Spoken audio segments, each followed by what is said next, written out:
Hi all, എല്ലാവർക്കും നമസ്കാരം. ഞാൻ ശില്പ. ടൈപ്പിസ്റ്റ്, കോൺഫിഡൻഷ്യൽ അസിസ്റ്റന്റ്, സ്റ്റെനോഗ്രാഫർ ഈ ഒരു പരീക്ഷകളുടെ ഒക്കെ തീയതി വന്നു അല്ലേ? അപ്പൊ ഇനി അവസാന ഘട്ട തയ്യാറെടുപ്പിലായിരിക്കും എല്ലാവരും. അപ്പൊ നമുക്ക് ഇനിയുള്ള ദിവസങ്ങള് ഒരു ടൈം ടേബിൾ വെച്ചിട്ട് കൃത്യമായിട്ട് സിലബസിനെ പഠിച്ചാലോ? സിലബസ് എല്ലാവരും കണ്ടു കാണും. സിലബസില് പഴയ സിലബസ് പോലെ തന്നെയാണ്. മാർക്ക് ഡിസ്ട്രിബ്യൂഷനിലോ ടോപ്പിക്കുകളിലോ ഒന്നും തന്നെ വ്യത്യാസമില്ല. GK എന്ന് പറയുന്നത് 10 മാർക്കും, അതേപോലെ തന്നെ ഇംഗ്ലീഷും മലയാളവും 20 മാർക്ക് വീതവും, ടൈപ്പ് റൈറ്റിംഗ് 10 മാർക്കും, then word processing and computing അല്ലെ, ആ ഒരു ഭാഗത്ത് നിന്ന് 40 മാർക്കും.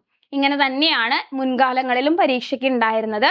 അതേ സിലബസ് തന്നെയാണ് ഇപ്രാവശ്യവും വന്നിരിക്കുന്നത്. അപ്പോ ഇപ്രാവശ്യത്തെ പരീക്ഷയ്ക്ക് ഇനി നമുക്ക് വളരെ കൃത്യമായിട്ട് സിലബസിനെ അറിഞ്ഞുകൊണ്ട് ടൈം ടേബിൾ വെച്ച് ദിവസങ്ങള് കണക്കാക്കിക്കൊണ്ട് നമുക്ക് പഠിച്ചാലോ?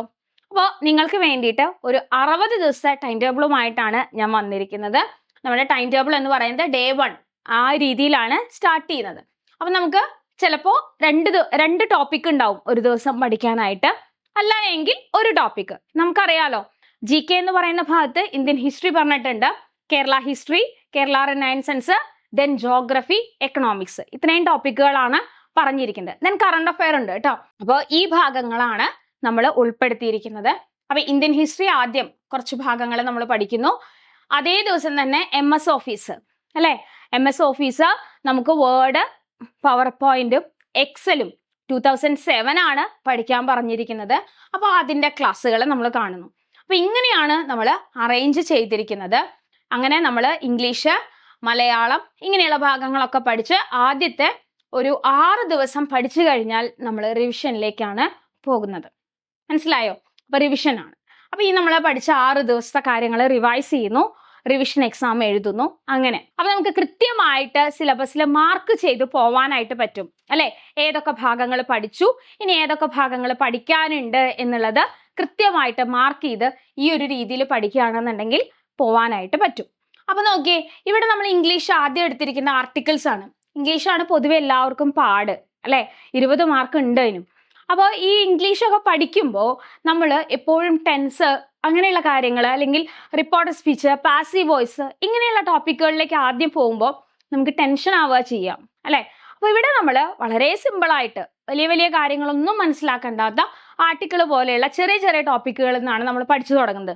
ആർട്ടിക്കിൾ പഠിച്ചു കഴിഞ്ഞാൽ പിന്നെ നമ്മൾ എന്താണ്, auxiliary verb, question tag, preposition ഇതൊക്കെ പഠിച്ചു വരുമ്പോൾ തന്നെ നമുക്കൊരു കോൺഫിഡൻസ് ഒക്കെ വരും. എന്തൊക്കെ കാര്യങ്ങളാണ് ഇംഗ്ലീഷ് പഠിക്കുമ്പോൾ ശ്രദ്ധിക്കേണ്ടത്, എങ്ങനെയൊക്കെയാണ് ഇത് പഠിക്കുക എന്നുള്ളത്. അങ്ങനെ നമ്മൾ പഠിച്ചൊരു ഏരിയയിലേക്ക് എത്തുമ്പോൾ നമുക്ക് ടെൻസ് പഠിക്കാനുള്ള പാകത്തിലാവും. അപ്പൊ അങ്ങനെയാണ് നമ്മൾ ഓരോ ടോപ്പിക്കുകളും പഠിച്ച് പോകുന്നത്. അപ്പൊ വളരെ കൃത്യമായിട്ട് 60 ദിവസത്തെ ടൈം ടേബിൾ ആണ് നമ്മൾ പ്ലാൻ ചെയ്തിരിക്കുന്നത്. അവിടെ നമുക്ക് 60 ദിവസം കഴിയുമ്പോൾ നമ്മൾ എൻറ്റയർ സിലബസ് കംപ്ലീറ്റ് ആവുന്നു.